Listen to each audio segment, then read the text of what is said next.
Good evening, everybody. My name is Ware Harmon, and I'm the Executive Director of Town Hall Seattle. On behalf of Town Hall and our partners, presenting partners at the Boeing Company, it's a pleasure to welcome you to tonight's live stream conversation with Michael Eric Dyson and Robin DiAngelo. As we get underway, I want to acknowledge that our institution stands on the unceded traditional territory of the Coast Salish people, and particularly the Duwamish. We thank them for our continuing use of the natural resources of their ancestral homeland. And we thank you all for tuning in. Town Hall is sincerely grateful for the opportunity to invite audiences from Seattle and well beyond into present tense exchanges of issues, ideas, and creativity, even when we don't get to do it in person.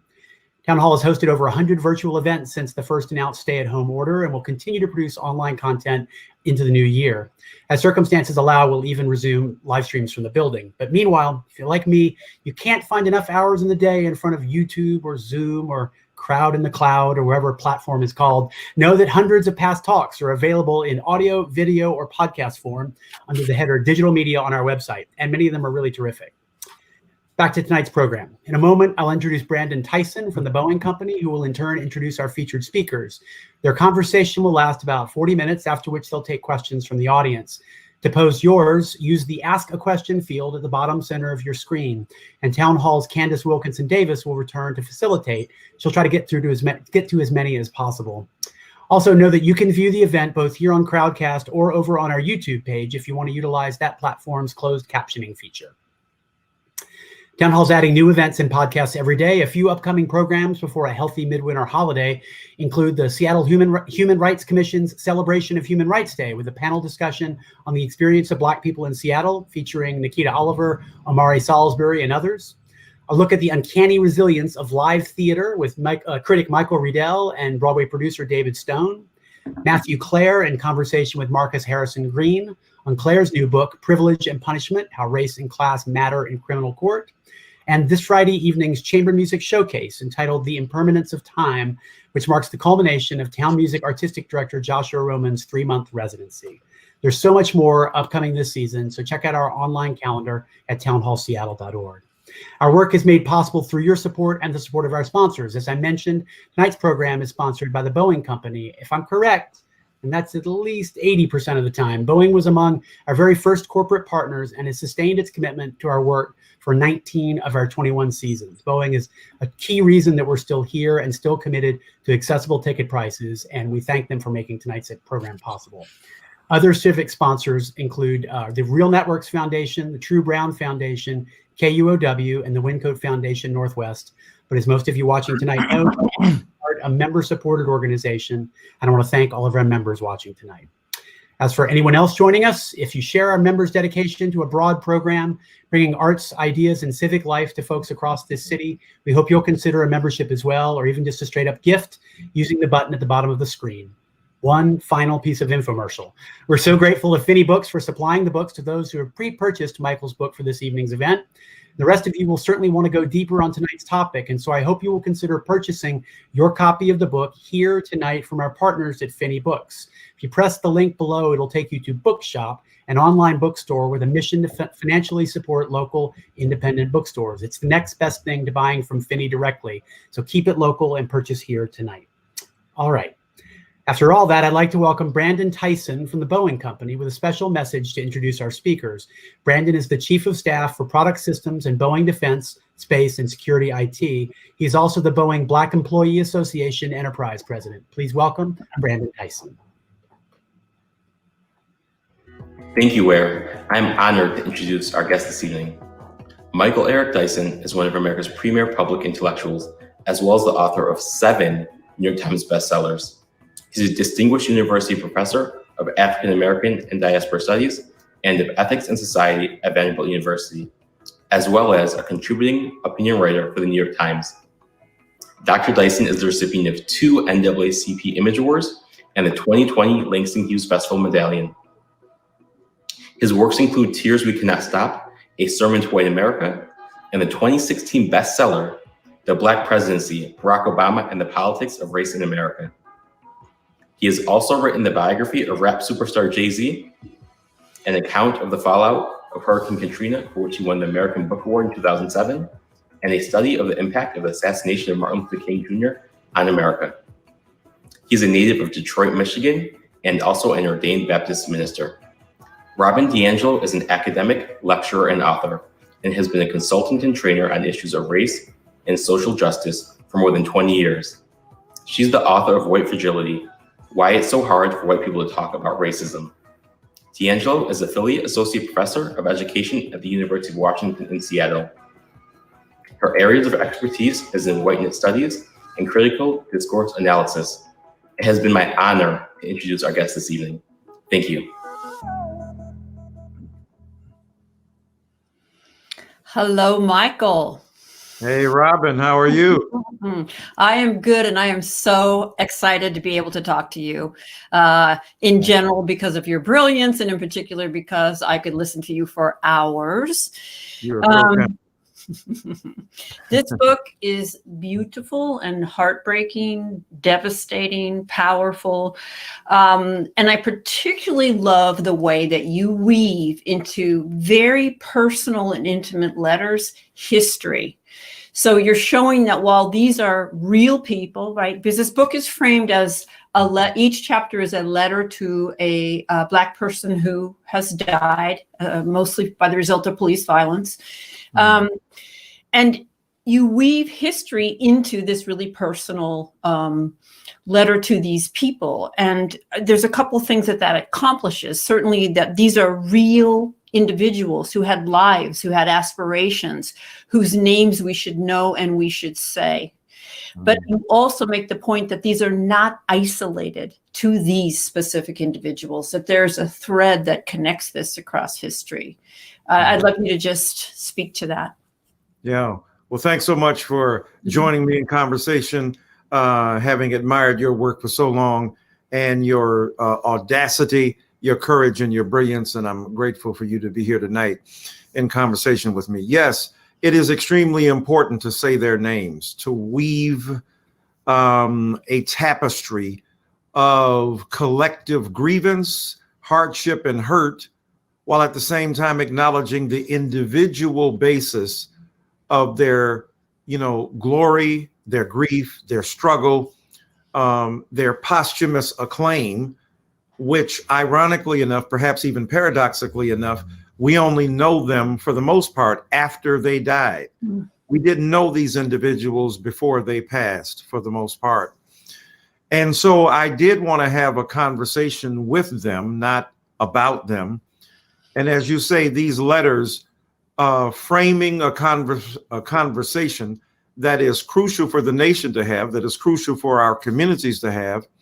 And I wanted to do the epistolary form, to write a letter so that I could have a more intimate engagement and a more familial feel. These are, after all, our family members, people we know, people in our neighborhoods, people in our communities, and our culture, the kind of kinship bond that is established.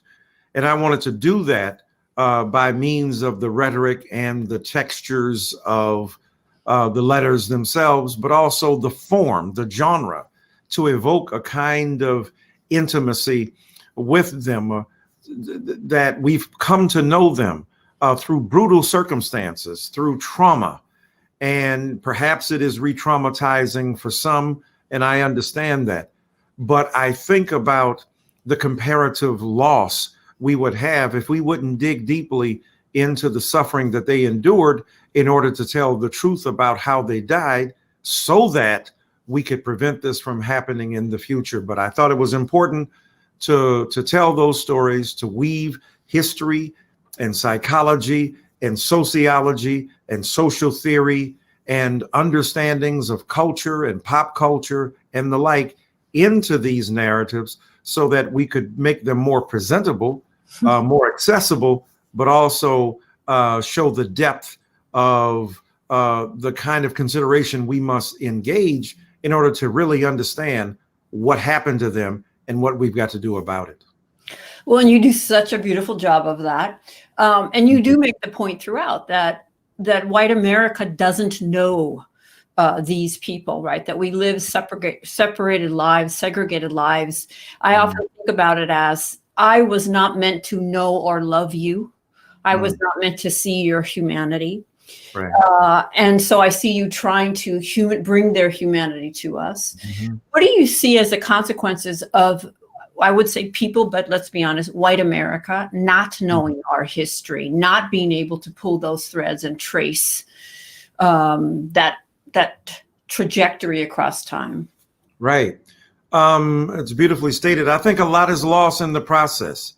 As I try to point out in the book, using the story of Fannie Lou Hamer, who said that, the problem with white America is that white Americans saw us as inferior and therefore put us behind them.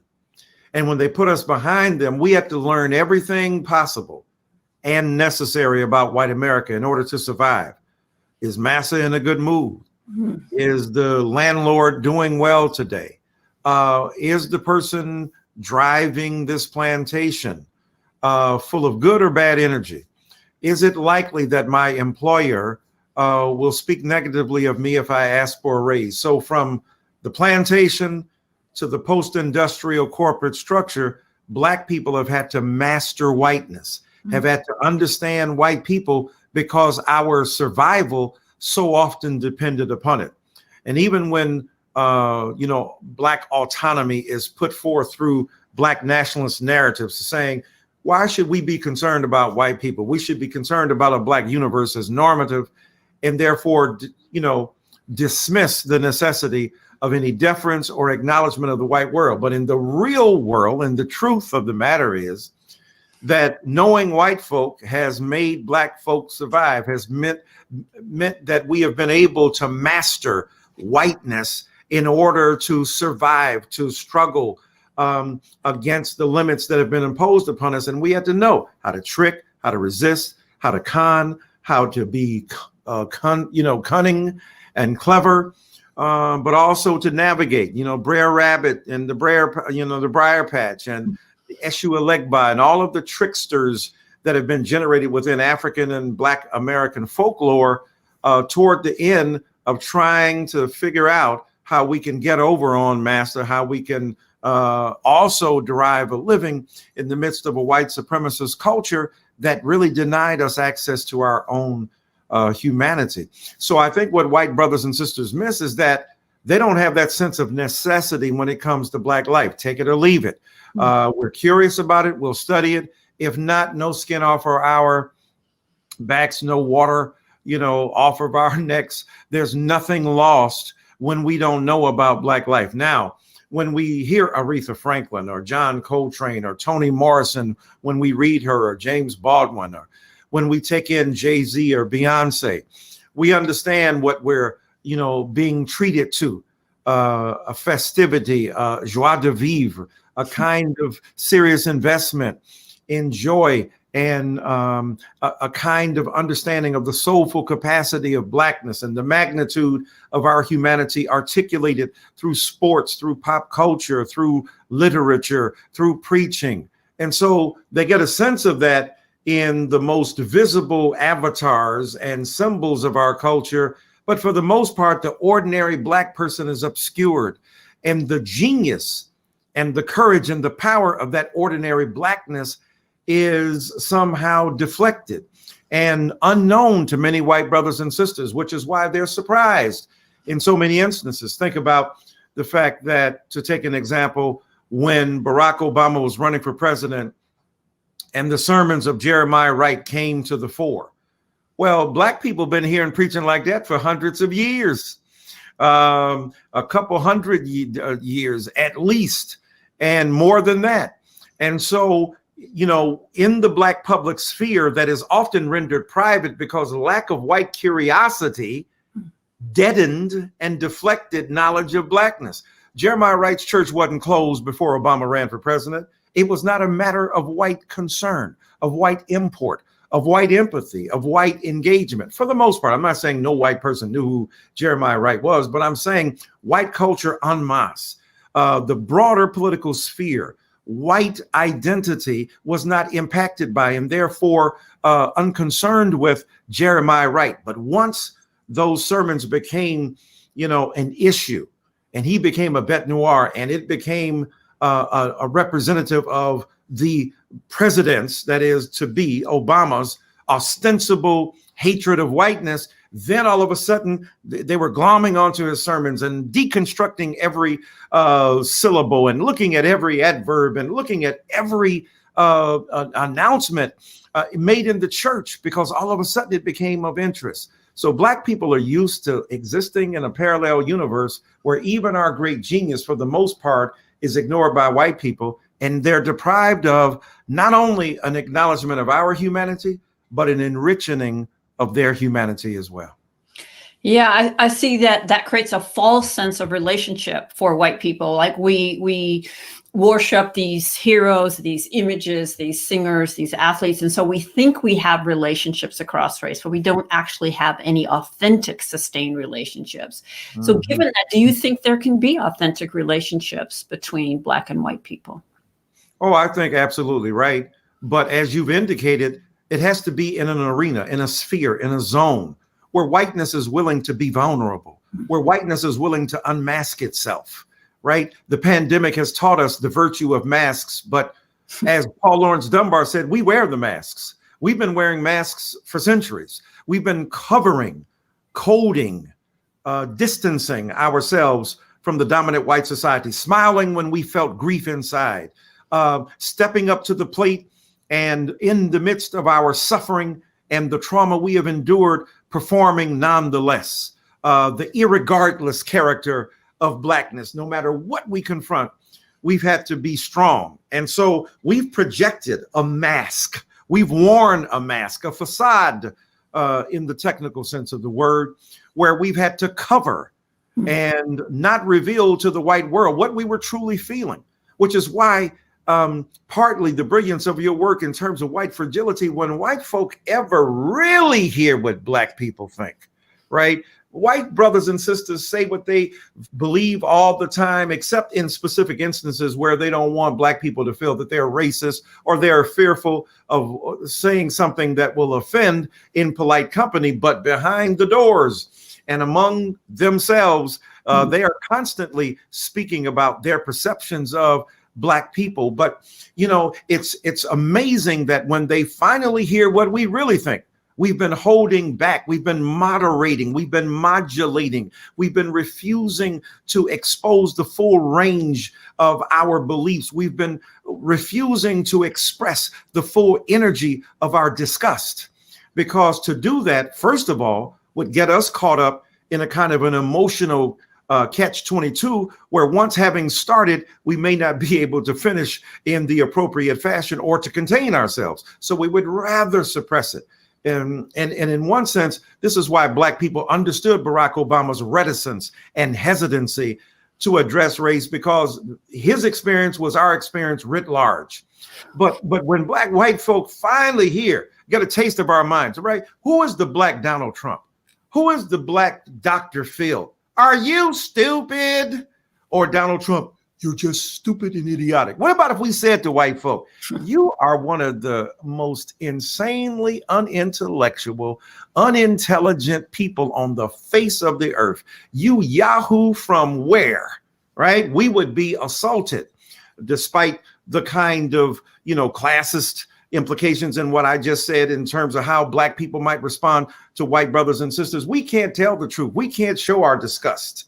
So we hide it. But in those moments, when white brothers and sisters unmask, as you've talked about so brilliantly, the kind of patina, to mix metaphors, of superiority, when they take off the garments of their alleged and ostensible superiority, when they're able to be vulnerable and to show who they are in their fragile and vulnerable humanity, then yes, there are times when Black and white folk obviously know each other, can engage each other. And I'm not suggesting that only when white people are vulnerable and fragile. I'm saying when they're willing to tell the truth about who they are. And that could be brusque, that could be indifferent, that could be raucous, and they can meet Black people who are on the same level.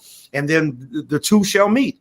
So yes, there is the possibility of real knowing, but it takes more than a notion to try to unmask, get real, or reveal the truth of the internal dimensions of self-reflection and self-knowledge. And it takes a strong person to acknowledge you know what? I come from a culture that has lied, that has not told the truth, that has not been open and honest and willing to know Black people in their intimate familiarity that can be delivered in a relationship. But yes, because interracial relationships, I would hope that, white and Black folk are able to know and love each other. But even there, there are layers. Mm-hmm. And, you hear interracial couples speak, especially the Black partner sometimes, when X, Y, and Z, my husband, my wife, said this after 15 years, I didn't know that that's what they thought. And I had to check them, or I had to ask them what they were talking about. And I'm sure the exchange goes both ways.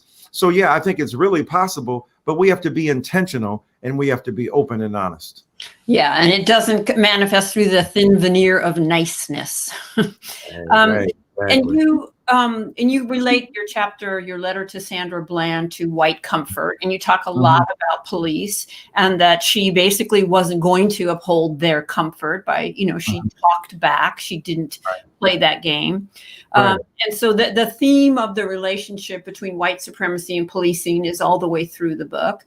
I'd love to hear you help us understand the concept of defund the police and what you think might be misunderstood in strong reaction to that phrase.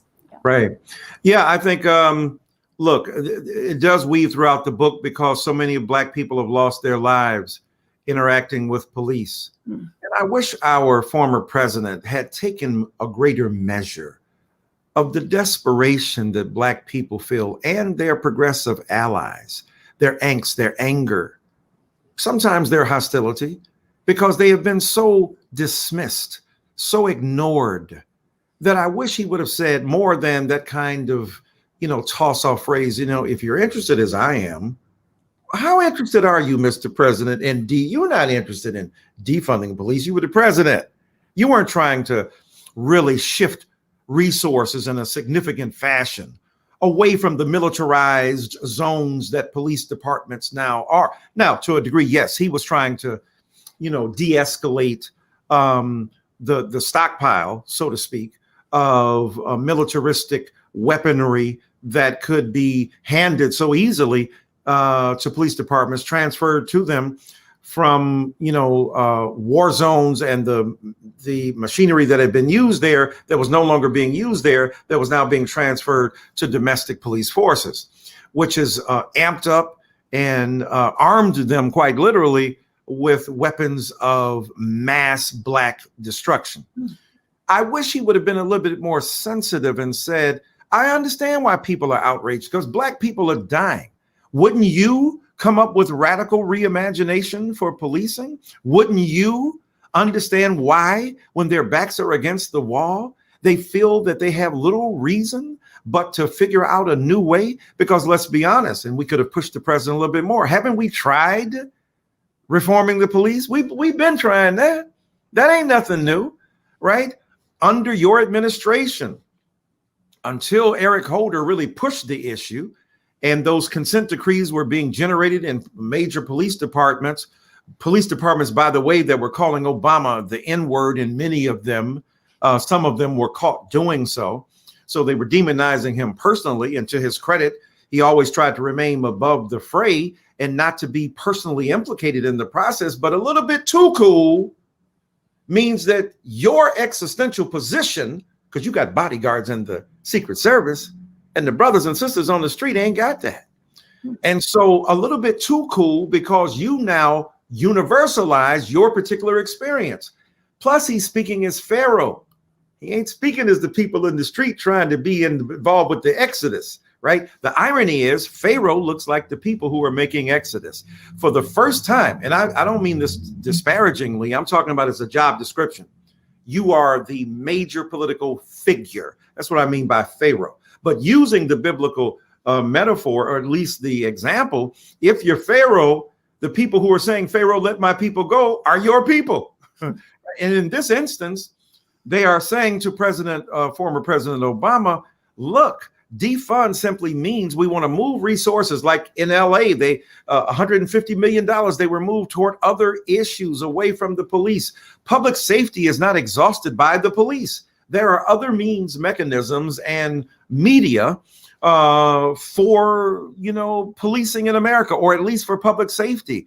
And maybe if we decentralized police departments so that their tasks could be outsourced, and at least among many other departments, then they could participate, but they wouldn't be dominant and they wouldn't be exclusive, because right now they're relatively exclusive. So when you call the cops because somebody's having a psychotic breakdown and the cops show up, they ain't got no experience, many of them. They don't have training. They don't know how to identify a person who may be coming at them and thinking that that person could hurt them, and to de-escalate or to contain that threat in a certain way.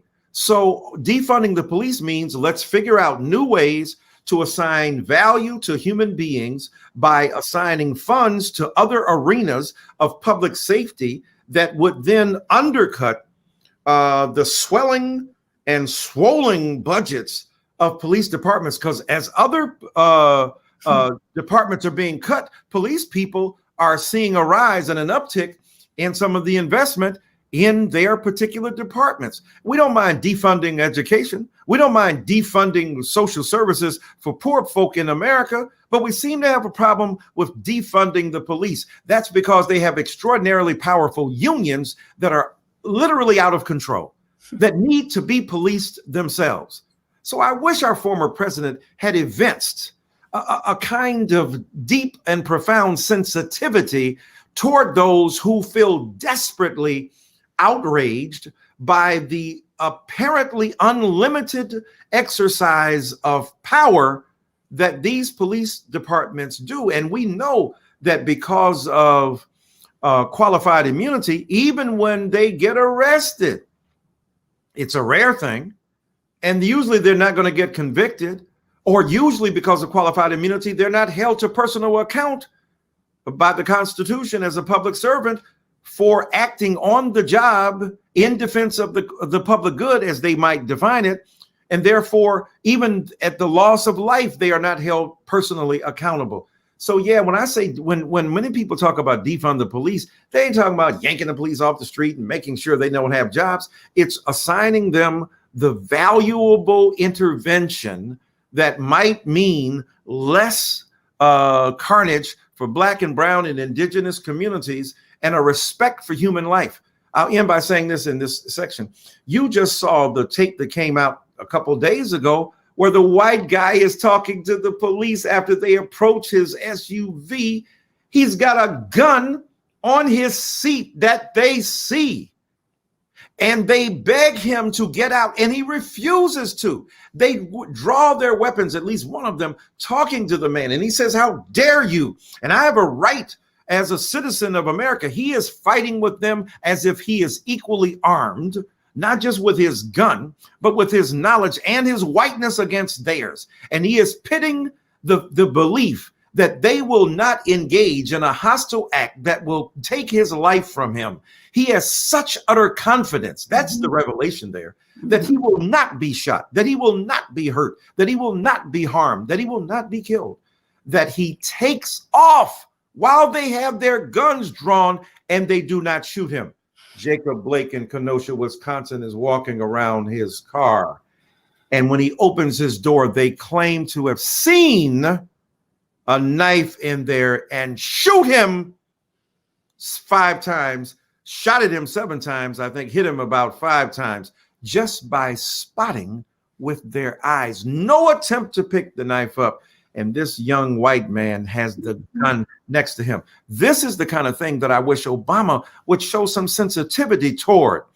And I think Charles Blow's article in the New York Times, by saying it's a peculiar post-presidency where you're basically chiding young Black people. And I think for the first time, there's progress. Obama is facing a little criticism within Black communities that were loath to critique him before, but are now more willing to at least engage him in some reasonable conversation that we should have engaged in when he was president of the United States of America as well. Yeah, Your letter to George Floyd, for me, that chapter was probably the hardest to read. You break it down almost, second by second. It's devastating. And you identify what appears to you to be, quote, ghastly satisfaction that Chauvin seemed to have in crushing George Floyd's neck. Yeah. Now, given that we can think about police as amplified whiteness, or certainly as the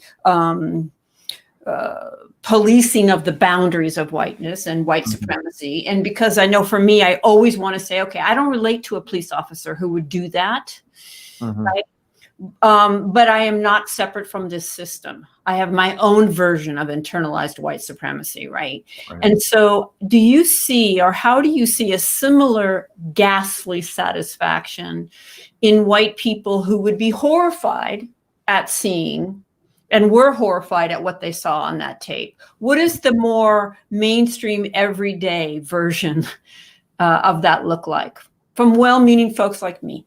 Yeah, well, look, I mean, you've helped deconstruct and demythologize what whiteness acts like, what it does, how it behaves, the anatomy of whiteness. My dear friend, Dr. Jennifer Wiley, the former president of Franklin High School there. Do you know her? Yeah, she's on. I saw her say hello. Hi, Jennifer. Oh, really? Okay. Okay. Hey, Dr. Wiley, an extraordinary woman. Yep. And I've had many, many conversations about her, a robust conception of introspection, of self-critique, as you are, as you possess, of really self-critique and willingness to put that on the line to say, in the vulnerability I was speaking about, and can white and black people really know each other? You and I, Robin and Michael and Jennifer, right?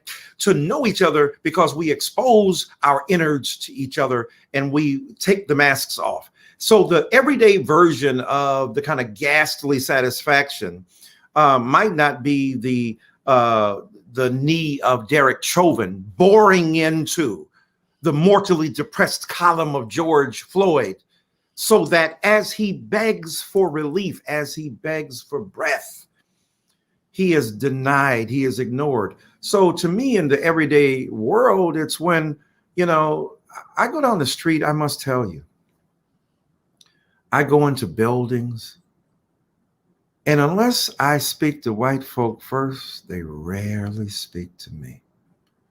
Now, black folks say, what up?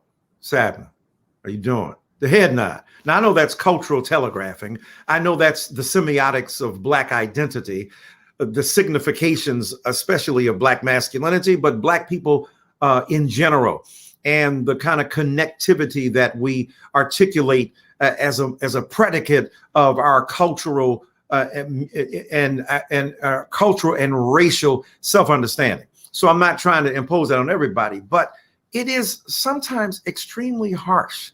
And I'm a well-known black person who gets along with all kind of folk, and I'm in the white world all the time. But we're in gatherings. If I don't go up to the circle, they ain't coming around me, right? Then they seem to be uninterested in who I am, even as a well-known black person. And when I'm among some of my colleagues, whether in media or sometimes in academia, but especially in media, well-known people, it's as if you don't even exist. So the reason I'm so intense and passionate and so defensive of ordinary black people, because I know what that feels like. And I got a name and fame and some celebrity and some status, and I am rendered invisible. That kind of casual disgust, the displacement. It doesn't have to be an act of passion, of disgust. It can be a kind of structural prohibition that denies the legitimacy that you even make a difference, that you don't even register. And I have felt that. I have felt, man, and it smarts and it hurts. And I still have to take it upon myself. Let me interject myself in that circle. Let me talk to the person. Let me speak first. And they're talking to each other as if their worlds are full of their own, joy and ecstasy and about the things that they are occupied by, as if the world in which I exist has no meaning, doesn't matter, not curious about me in the same way. Mm-hmm. And so, yeah, I think that's the kind of parallel in an everyday fashion by well-meaning white brothers and sisters, not intending any harm, hurt, or danger to come to me, but are blithely indifferent or blissfully ignorant of the means, of the pains, of the struggles, of the very bodies and existence of Black people. Yeah, that kind of willful not knowing, right? It seems to me like there's nothing new going on, but now it can be proven through video, right? Now, up until now, as long as that happened over there and kept you over there and kept my equity high and kept my neighborhood borders patrolled and so forth, I could turn away from it. We really can't turn away from it now. Do you see this moment as any different from other moments in the past, right? There was a time when northern white folks suddenly saw the fire hoses and the dogs, and that was a really galvanizing moment. Right. And I think that the George Floyd video, at the same time that we had Ahmaud Arbery killed, Breonna Taylor, and so forth. Do you see this as a galvanizing moment? What should we be careful about or pay attention to? Because we have been similar places before. Right. No, great point. You know, there have been big arguments in philosophical circles about the use of sight, of the optic nerve, of, as the basis, as the grounding metaphor for knowledge, ocular centrism, where we see that epistemic authority is derived from the ability to see. When Richard Rorty talked about the mind as a glassy essence, speaking about and echoing Cartesian epistemologies and stuff. I don't want to get all nerdy about it, but it's these big arguments in intellectual circles and in what they call the Geisteswissenschaften, the humanities, right? Where the quote non-hard sciences and where there have been arguments about that knowledge, and it's based upon who you see and what you see and how the mind is performing and how the sight of a particular reality mediates a certain conception of truth. I think about that when it comes to these arguments about epistemology that I've so poorly and crudely been reductive about. But I think about them when I think about what we see suddenly, a kind of Cartesian dualism between, the self and the other, and when white brothers and sisters, when Black folk finally dipped the horizon, pierce the fog, become visible to them, become known to them, the optic nerve registers their presence, a glancing blow against that optic nerve, a dark apparition appears. And this is everything from Taylor Branch's opening about race and the optic nerve in his masterly trilogy of Dr. King, and Richard Rorty, who I've mentioned, or Descartes, and about art and more generally. All of this comes together when you see white folk finally seeing Black folk, and finally an Invisible Man with Ralph Ellison, finally seeing us as real people, as existing figures, and knowing for the first time there's a Gutenberg shift in consciousness through the mechanism of this smartphone. The smartphone has revolutionized relations in a certain way, because now we are just, dime store Steven Spielberg's, right? We're pavement Spike Lee's, and we command I think Soderbergh has made an entire film on an iPhone. So, he takes back what the popular has taken back from his own genre, and he returns the favor by using their mechanisms and their machinery for his own ends. So now everyday people can take a darn smartphone and prove empirical verification. Empirical, a big word that means that which can be falsified or verified through the senses. Can you see it? Can you touch it? Can you smell it? Can you taste it? Right? Can you hear it? And so, Black folk have been saying, this is what happens. Oh, you must have said something. Come on, Mike. You must have been nasty to that police. Well, we see white folk nasty with the police every day and don't die. Mm-hmm. So first of all, even beginning with that premise, you must have spoken out of turn. White folk do it every day. Mm-hmm. Never hurt, never bothered, seen as, oh my God, they're kind of expressive today, but never demonized in a certain fundamental fashion, right? They live, the police don't seem to shoot them with the same alacrity, with the same disregard as they do for a black person who messes up just a little bit, steps a little bit over the line. And so you must have done something. And then the tape shows, the video shows, the recording shows the tape of Rodney King, the video of George Floyd. I think white people were so upset because, wait a minute, all of the memes, all of the tropes, all of the stereotypes. He was running and I felt for I was scared. He pulled my gun and was about to use it against me. So I had to shoot him with my second gun, the one that I usually throw down to frame him. There was something else happening where I was afraid for my life. The man is beneath the knee of Mr. Chauvin, of Officer Chauvin. And many white people said, there ain't no excuse left. He is laying prostrate on the ground. We couldn't even take measure of his impressive physical character, stature, 6'6" black man who could have been a professional basketball player. Deep friends with Steven Jackson, a great basketball player, professional himself, played for 14, 15 years in the NBA and said to be his twin in terms of looks. So now this man laying prostrate on the ground, and white brothers and sisters saw this. Yes, there's a reckoning because for the first time, many of them went, aha, a racial eureka moment. Now I get it. Now I understand it. Now I see what black people are saying. And now there's nothing they can tell me. The man was not, George Floyd was going, officer, officer. He's calling them officer as he is laying prostrate on the ground, dying beneath the weight, not only Officer Chauvin, Officer King and Officer Lane, black officer in his back, white officer on his legs.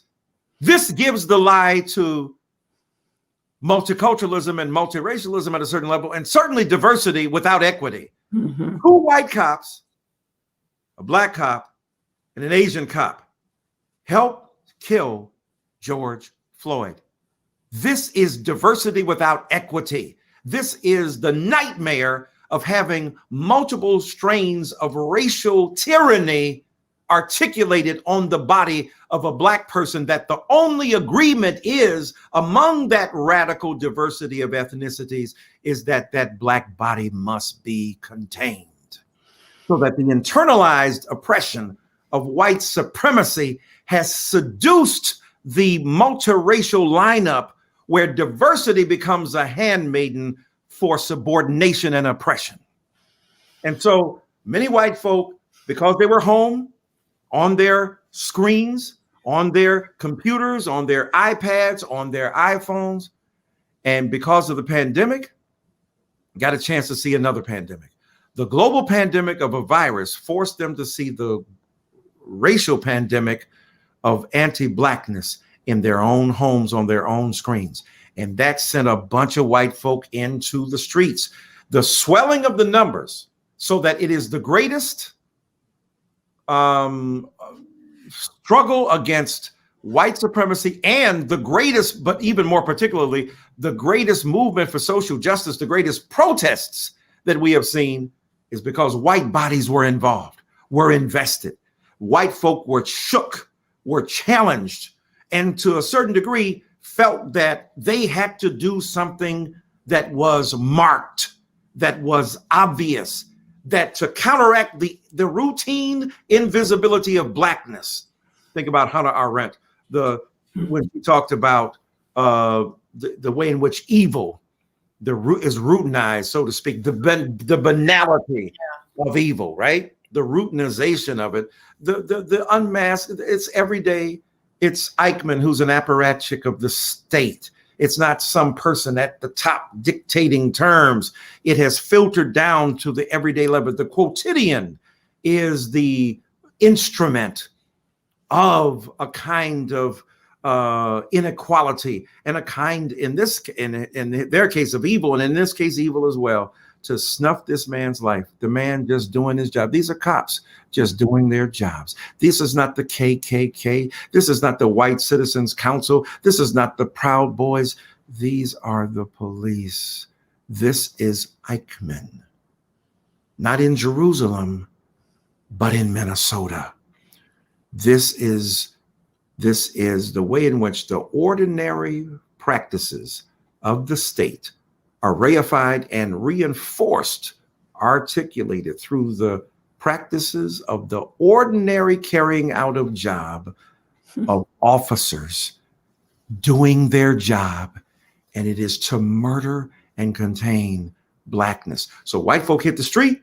I think there's a point of reckoning, yes, but here's the problem. That was 6 months ago. Every day on television, we are dealing with systemic racism. Robin DiAngelo, #1 bestseller. You still selling, so I ain't trying to hate. You still selling. But, Ibram Kendi, every now and again, Michael Eric Dyson's book, Tears We Cannot Stop, right? Ta-Nehisi Coates. And, books are now selling. People are interested. People are invested. People are engaged. They're thinking, they're studying, they're remarking upon life. It's beautiful. Then it disappears, right? And it's beautiful because white people say we're going to make a difference. They have blackouts on social media. They have Black Lives Matter inscribed on their buildings. They take it seriously at their places of work. They say we are committed. We're going to give budgets and money. But like a funeral, and I've been a Baptist preacher for 41 years, when the loved ones of those who have died are paid attention to, flowers come to them. We have a funeral. Oh my God, I'm so sorry for your loss. And we love them. The hardest part is always 2 or 3 months later, when all of the cards are gone, all the flowers, their fragrance communicating a kind of empathy have dissipated. And there is no one there to deal with the hurt and trauma you endure. That's where Black America is now. White America attended the funeral of one of our loved ones, and they expressed outrage and they expressed horror at the fact. But now 6 months later, these things have disappeared. So the only way we can reckon, and my book wasn't saying that the reckoning is here. My book is saying the reckoning must come. And the reckoning is like conversion. Since I'm talking about being a Baptist preacher, you don't just get converted one time. Oh, I met Jesus one day and that's it. Or whatever your religious experience is, if you have one.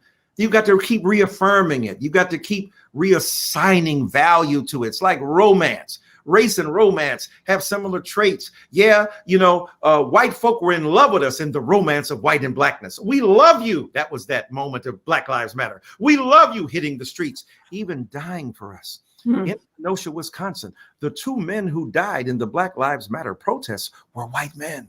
So it wasn't just theory. They put their bodies on the line, on the front line to die, like Heather Heyer did. Now, we know ordinarily it's Black and brown people, Latinx and indigenous people who die all the time, who never get recognition. So we're not elevating those deaths upon other deaths, but we're not going to destabilize, or in one sense, we're not going to take away the value and the importance of that white life being lost either. But the romance, we love you, we adore you, we Black Lives Matter you make a difference, we see you. Then, in romance, well, after a while, he don't open the door no more. He ain't standing up when I come into the room. She ain't really trying to hook me up like I want to be hooked up on the extra toilet paper roll she gets when she goes out, right? We ain't, the signifiers, but they get deeper in the interim between the ignition of romance and the long-lasting love that stretches out are awkward periods. And that's where we are when you're trying to find your love language. Does it mean I don't love you anymore? Does it mean we're not connected anymore? Does it mean that we are now to get a divorce because I don't feel about you the way I felt about you then? No, it means it's getting deeper. And you've got to stay in the relationship long enough to see the long-term benefits. Now, Black folk been in America for a long time. We've been looking for lovers in white America for a long time, sometimes literally. Dr. King said, we're not trying to be your brother-in-law. We're just trying to be your brother. No, Dr. King, I'm trying to be the brother-in-law. So, but the thing is that we've been here in a relationship up and down, back and forth, and white and black. And we know that the black-white divide is not exclusive in terms of race. We know that race is much bigger. Latinx, peoples, and how complicated and nuanced that is. To be a white Latino from, if you're a white Cuban from Miami is different than being a Black Dominican from Harlem and Washington Heights, right? Mm-hmm. So we know that even within Latinx communities themselves, there are fragments and cultures that are differentiated according to color. But with all of these differences, we know that the white-black divide is not the only one, but the white-black divide has been the major artery through which the blood of bigotry has flowed through the body politic from the beginning of this nation and even before. So we don't want to, as we acknowledge the complicated, nuanced convergence of multiplicities of identities, we don't want to deny the fundamental basic truth that even lighter versus darker in Latinx communities makes a difference. Race plays a difference among ethnicities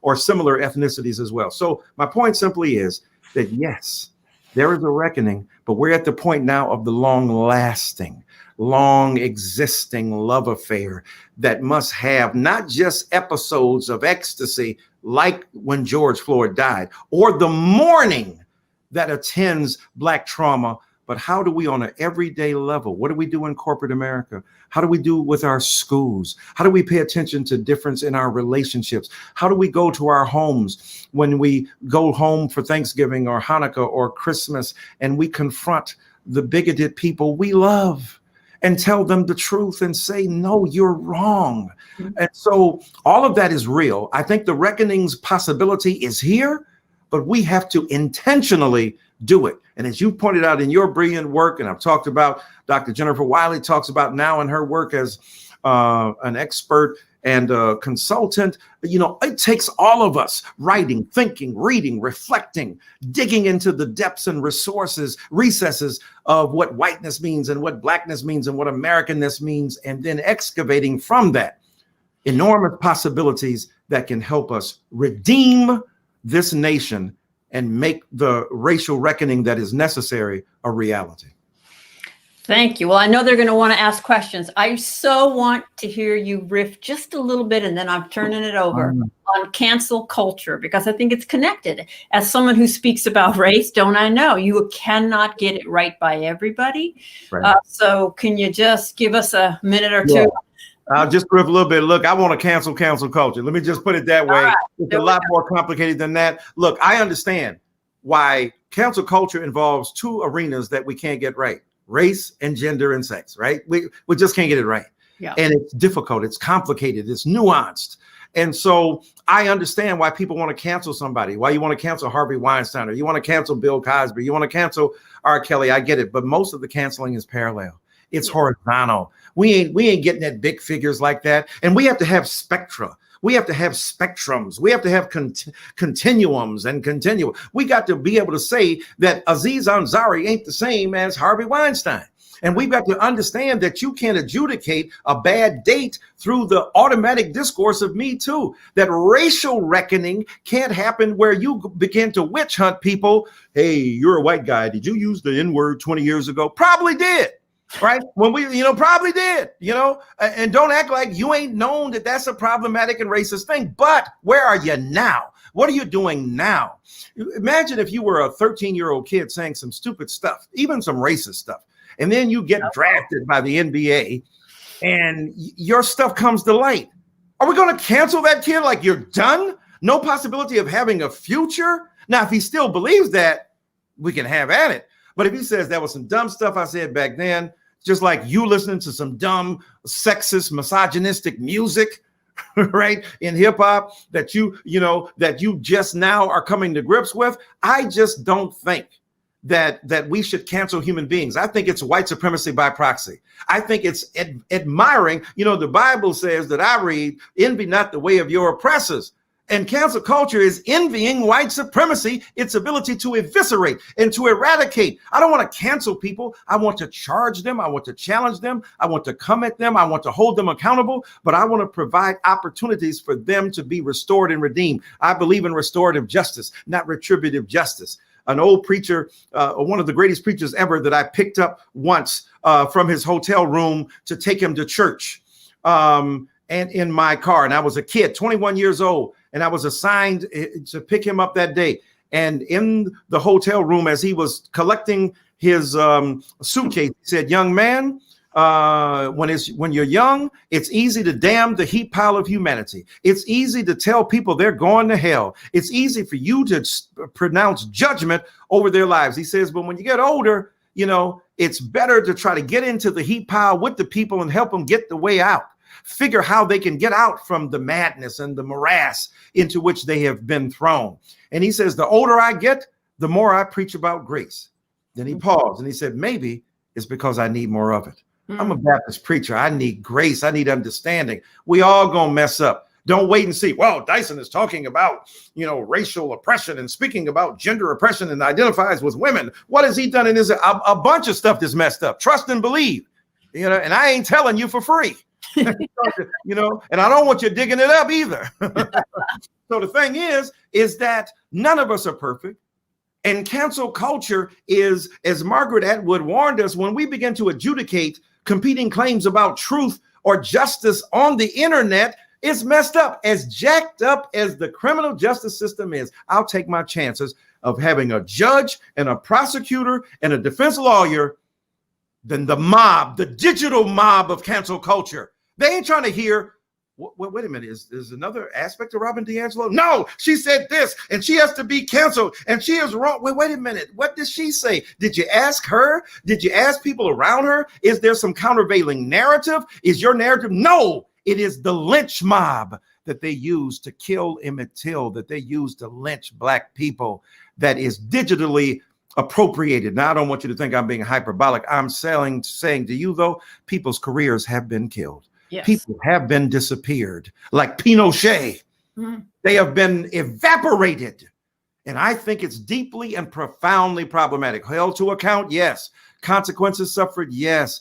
But to disappear people and to eradicate, to eviscerate, and to erase them is the ambition of white supremacy reduced to, ironically and paradoxically, Black thought in digital space. It is the lynch mob. It is the digital erasure of white by means of a white supremacist ideal that I think has to be checked, challenged, and gotten rid of. Thank you. I think, Candace, do you have any questions? Yeah, thank you. Thank you so much, Dr. Dyson. We do have a lot of questions. We're obviously not going to get to all of them. A thread that I see through a lot of the questions is at least a recognition that it is in our institutions, at the institutional level is where a lot of big change needs to happen. Right. I wonder if we can begin to address some of that thread of thinking by going back to what you started with. Can maybe both of you describe a little bit of what you see as white culture? What are like some of the main elements? Because I think that's something that a lot of us struggle to even see. Right. I'll defer to Robin DiAngelo on that. I think, white culture has us cut off from ourselves and from our emotions. It denies us our history. It denies us the ability to see the humanity in others. It gives us a false sense of superiority. I was thinking about this a lot. As I was listening to Michael, how much white people project onto Black people the very things that we can't look at in ourselves. Right? Who's lazy? Excuse me, right? Who's looting and robbing? who's criminal. It denies us an authentic understanding of ourselves in the sense of meritocracy, right? If you tell me that I inherently deserve to have the best of everything, and that I have that because I earned it, you're going to set me up for a lot of, well, not just self-delusion, but a lot of resentment and contempt. And it also makes us highly manipulable. That we go against our best interest. I mean, I think it's white culture that is keeping us from universal health care, from universal education, from things that would benefit so many people. But we get confused and we're looking here and not looking here, right? Mm-hmm. Those are just some quick thoughts. I'd love to hear what you have to say, Michael. Yeah, well, so funny. I was listening to David Roediger once. I think we're in a conversation. He's written brilliantly as well as a historian about race. And he said he was asking his class once. He says, so y'all talking about, we got black people and black history. What about white history? What about white history? Now, that's every other month, bruh, basically. And that's every other day, right? White history is American history. This is the problem, right? Because whiteness is seen as invisible. Because whiteness is not outed as one among many other ethnicities and races, right? An agglomerate of ethnicities pulverized in the crucible of race into whiteness, right? The transmogrification into whiteness, the alchemical transformations that produce whiteness out of diverse and distinct ethnicities. But what's interesting is that when you look at the fact that whiteness is seen as invisible, therefore, and if it's invisible, it's seen as universal. Because when we think race, white brothers and sisters think, we're talking about Latinx, talking about black people, talking about brown. No, we're talking about white folk too, right? In the same way men don't think about gender. They think about, oh yeah, you're talking about women. No, you got a gender too. Mm-hmm. But it's been a race. It's been invisibilized, and therefore your normative case. That's why for a long time in the English language, he stood for him and her, right? That's why it's good to have these pronouns announced. People begin to choose their own pronomial pronunciation of their identities. The predicate through the pronouns is a beautiful move. And so whiteness is seen as universal because it's been rendered invisible. So white people get upset. Why do you got to talk about, why can't you just be American? Which they mean, why can't you be white like me? But whiteness has been rendered as universal. As the great philosopher Beyonce said, it has been said that racism is so American that if you challenge racism, it looks like you're challenging America. So David Roediger said, he asked his students, he challenged them, since you talking about, what about if we had a white history month or a white museum? He said, who would belong in a white museum, right? who would belong in white culture? They looked around and they said, well, Elvis Presley. And they get, and then of course, Roediger and I get the joke, like Elvis, who was as black a white man as one might imagine in terms of his cultural borrowings and the influence on him and the blues music and like, even white is black, right? Even whiteness owes a debt to blackness. It is fluid. It's voluble, it is articulate of a certain kind of constantly evolving reality that is never set. So just as much, when Robin said, I think quite insightfully there, the projection onto black bodies of what whiteness is, it's like a Pee Wee Herman moment. I know I am, but what are you? I know you are, but what am I, right? That's what you are, you're telling me, all right? I'm rubber, you glue, everything you say bounces off to me and sticks to you. So you're projecting, right? And believe me, that kind of tolerocracy that Donald Trump practices is real. So it bounces off of us, it bounces onto the other, but it's really a projection of what whiteness is onto the other.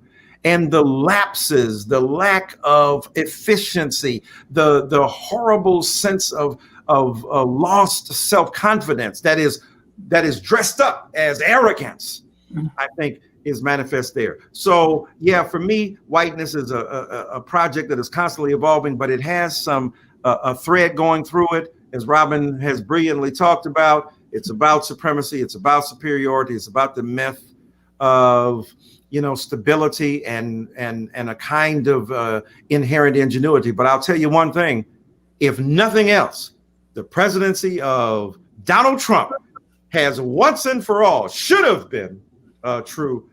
Put the death nail to white supremacy and white superiority. If that's what's supposed to be superior and that's whiteness, dog. And we've got to thank God for the kind of Derridian deconstruction that was seen through Donald Trump of unmasking whiteness and showing just how hollow, how childish, how impish, how insufficient, and how unprepared it is for the broader world in which we live.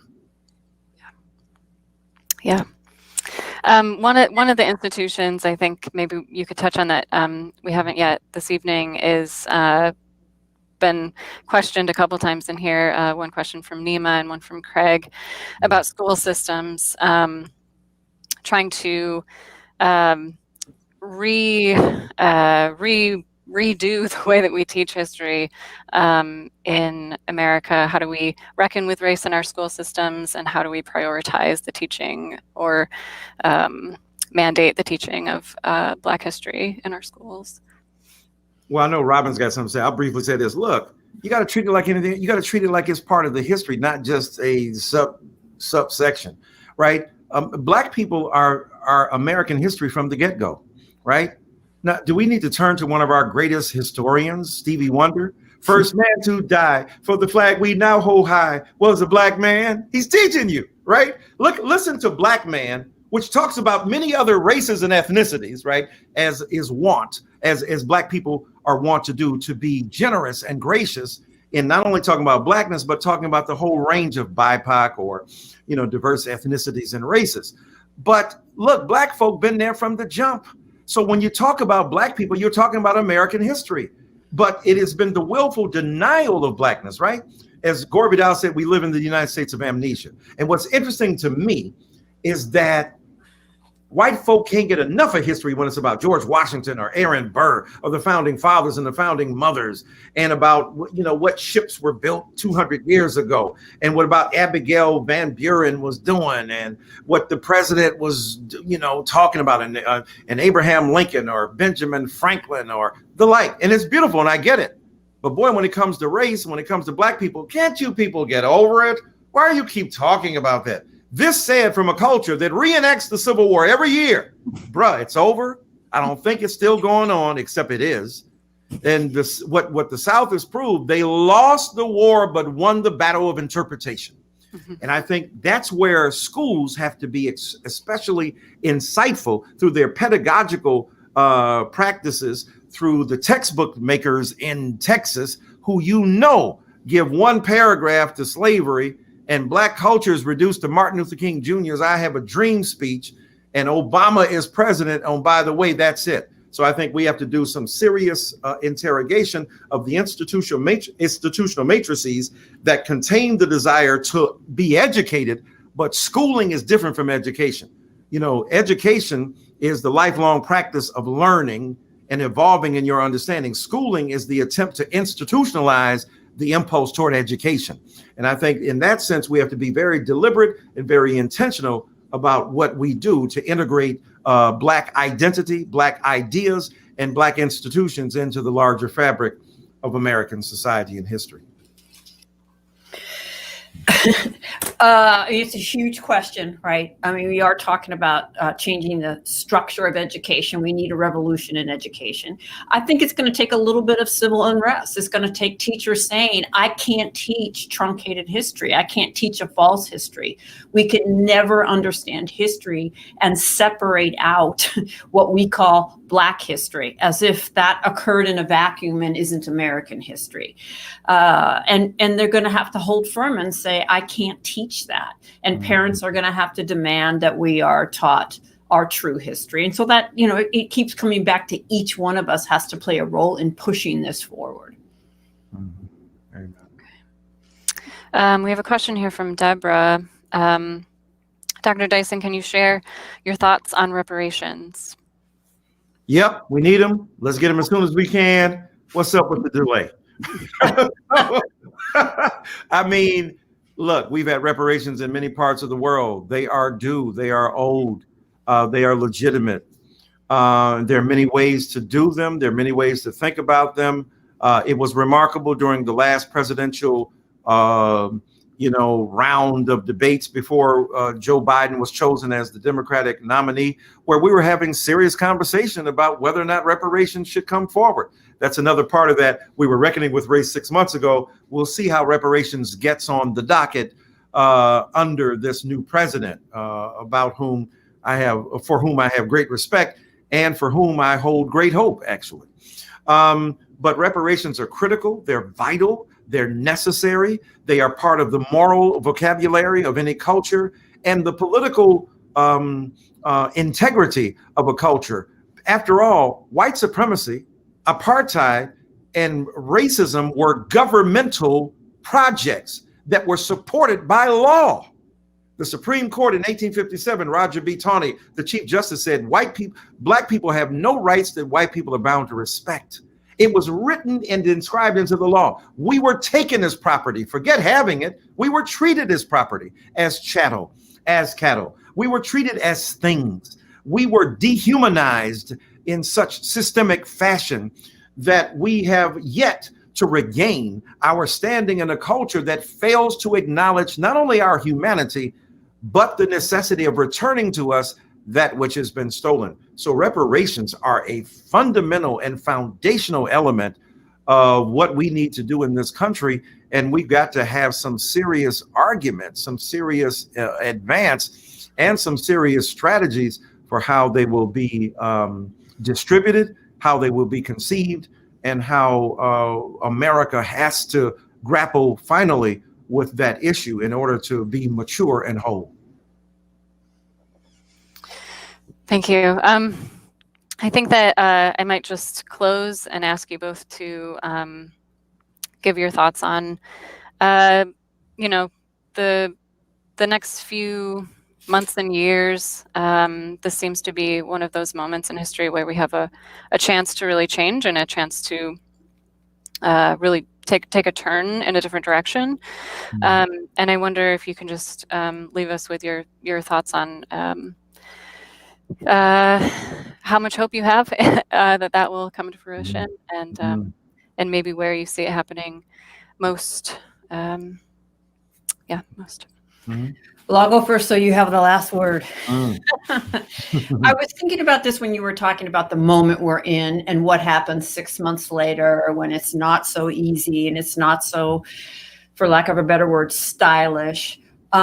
If we don't put supports around ourselves, the forces of comfort for white people are so seductive and so powerful. And I don't know that we can sustain it individually, which is also an aspect of white cultures, individualism. We kind of see it, each of us is separate from everyone else, and I can just do this on my own. And it has to be a collective project. We have to organize, and we have to surround ourselves with pressures and with people and with accountability that will keep us going when it begins to get inconvenient and uncomfortable. We have to actually embrace that and want that. And I just can't say it enough that I don't think we can do that by ourselves. We have to find other people, be in community with them, keep reading those books, keep doing those worksheets and workshops, and get involved and stay involved. Well, amen. That's a beautiful place to end. I'll just simply add that on top of all of that, which is extraordinary, we've got to find a way in this nation to, at the end of the day, treat the other as you yourself would like to be treated. And it sounds like the golden rule. It sounds like it's real simple. It sounds like that's what we think we do, but we don't. There was, a recent book written about the American dilemma, right? The new racial American dilemma. And the author argued it's not what white folk do against Black people and others that is the same as 60 and 70 years ago. There's no undeniable change and progress. It's what white folk do for each other that they don't do for others that makes a difference. And what white brothers and sisters do for each other is what we want done for us in the most positive and edifying sense, not the destructive stuff, not the hateful stuff, not the Real Housewives of Beverly Hills stuff, right? Not the Donald Trump stuff, but we're talking about the more edifying aspects of a culture where there is fundamental regard and decency that is in play when dealing with each other, consideration, giving breaks to, giving allowances to, conceding, making concessions to. And so, you know, it's like that old Eddie Murphy Saturday Night Live skit where he's dressed up as a white man, right? And he's a banker. And when the black people come in, you know, it's all kind of reasons why they can't get the money. And then finally, you know, when he dresses up as a white man and he goes to the bank, and the banker, instead of telling the black people, nope, can't get that loan. Nope, sorry. Eddie Murphy goes in dressed up like a white man. Here, take it. Take all the money. My Jiminy Cricket, take it all. Right? Just because you white, just because you show up, and just because you and I are white and have a language, an unspoken language. Now, that's obviously a hyperbolic, artistic exaggeration, but it contains a profound truth. Can we get what the white cop did to the white man who had the gun? Can we not express to you our profound pain that we are so, as a people, so desiring simply to live, so that white brothers and sisters don't keep imposing upon us the lethal limits of racialized consciousness that most black people are trying to escape from. And they say, why do you people keep talking about race? Because you never let us forget that we are black, inferior, undesirable, ultimately not matching up. Oh, you love LeBron. Oh, you love Michael Jordan, Kobe. Oh, you love Serena. You love Beyonce until you discover she's black. Jay-Z until they're black, until they get tarred and feathered by those who are outraged that these people come from real communities. Most black people are moderate and conservative. I argue with most of them in churches and theologically and philosophically. I don't agree with them, but I know them. I love them. I come from them, which means they're more like white people than white people will ever acknowledge.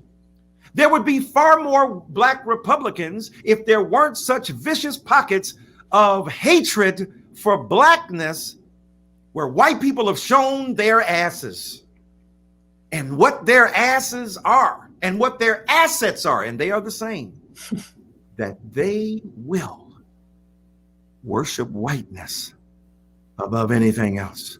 Above party, above culture, above politics, above country. How else can we explain that Donald Trump, still to this day, as of this recording, has not received a public rebuff from Mitch McConnell or for Lindsey Graham, who is doing his huckstering for him? Please spare us anymore, white people, white Republicans that claim that you love this country, and how dare you, Colin Kaepernick, bow down and disgrace the flag. You are the disgrace. You have refused to live up to the high ideals, the noble aspirations, the mighty perceptions of an undeniably flawed but ambitious group of men and women who forged compact in the dusty shores of their memories, of our memories, as they gathered together under the rubric of a nation, the fractious identities and the combustible energies of democracy, and took a risk on each other in founding a nation. Yes, even as they denied legitimacy to women, even as they denied access to black people in America. But the beauty of black people is that we take the leftovers and crumbs of your democracy and put together the greatest feast from which you can now dine. And so what we want is to be treated like you, to be given the benefit of the doubt, to be mediocre as Ijeoma Oluwa in her new brilliant book talks about. Mediocre white men running the world. You ain't interested in intelligence and skill? And so at that level, I think it is extremely important for us to understand that what we want as people is what you want. Malcolm X says, don't ask me what I will do when I'm in this situation. Ask yourself what you would do. And that I'm going to do the same thing except more of it. Now, he said that in a way that probably threatened people, but take it as an acknowledgement that we love and desire humanity. And I'll end by saying this, it's not that. I think one of the white things that white people fear is that black people will do to you what you've done to us. Mm-hmm. That we would be vengeful, no. That we would be hateful, no. That we will, even when 9 of our people die in a church, before the bodies are cold, we will express forgiveness for the person who murdered them. This is not an exception. This is not an asterisk of Black awareness. This is who we are. We are a mighty, majestic, and great people. We love and embrace this country despite its flaws, and we want the same in return. I am hopeful because as a Christian, I don't believe, as Rhino Niebuhr said, in optimism, which is a shallow virtue. Which way? Okay, I feel good. Nah, the wind's cut. No. Hope says,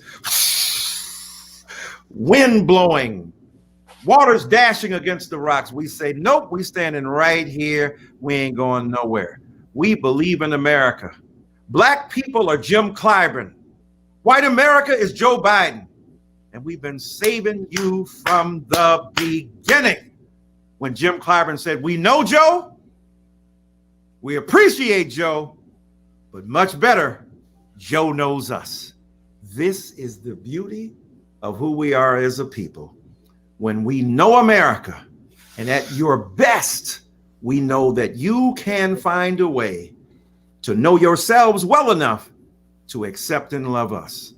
That's my hope, and I can continue to invest in it despite the negativity that I see. I think we can overcome. Thank you.